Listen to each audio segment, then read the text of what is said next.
Goswami out, Barua in. সমুখ সমৰত নামিবলৈ সাজু দুই বৰুৱা। কোন হ'ব শিক্ষা নগৰী ৰূপে পৰিচিত যোৰহাটৰ পৰৱৰ্তী বিধায়ক? যোৰহাটবাসীয়ে 2024 বিধানসভা নিৰ্বাচনত কাক বিধায়ক হিচাপে নিৰ্বাচিত কৰিব? যোৰহাটৰ বৰ্তমানৰ বিধায়ক এইগৰাকী হিতেন্দ্ৰ নাথ গোস্বামী নে কংগ্ৰেছ ত্যাগী এইগৰাকী ৰাণা গোস্বামী প্ৰথম পচন্দৰ হ'ব দলীয় নেতৃত্বৰ? মুখ্যমন্ত্ৰীৰ ঘনিষ্ঠৰূপে বিবেচিত যুৱ নেতা এইগৰাকী সিদ্ধাৰ্থ অংকুৰ বৰুৱাও টিকট প্ৰত্যাশীৰ শীৰ্ষত আছে। আনহাতে যোৰহাট সমষ্টিৰ ক্ষেত্ৰত শাসকীয় দল বিজেপিৰ সমান্তৰালকৈ মূল বিৰোধী দল কংগ্ৰেছেও যুৱ প্ৰাৰ্থীক অগ্ৰাধিকাৰ দিয়াৰ পূৰ্ণ সম্ভাৱনা। তেনে ক্ষেত্ৰত সমষ্টিবাসীৰ বাবে কোন হ'ব প্ৰথম পচন্দৰ?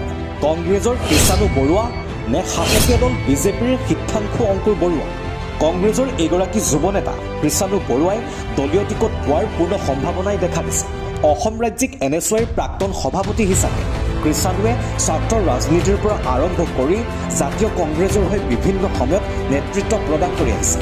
কংগ্ৰেছৰ জ্যেষ্ঠ নেতা ৰাণা গোস্বামীয়ে দল ত্যাগ কৰাৰ পিছৰে পৰা নিজ দলৰ ভেটি অধিক শক্তিশালী কৰাৰ ক্ষেত্ৰত কৃষাণু বৰুৱাই প্ৰথম পৰ্যায়ৰ পৰাই বিশেষ গুৰুত্ব প্ৰদান কৰি আহিছে।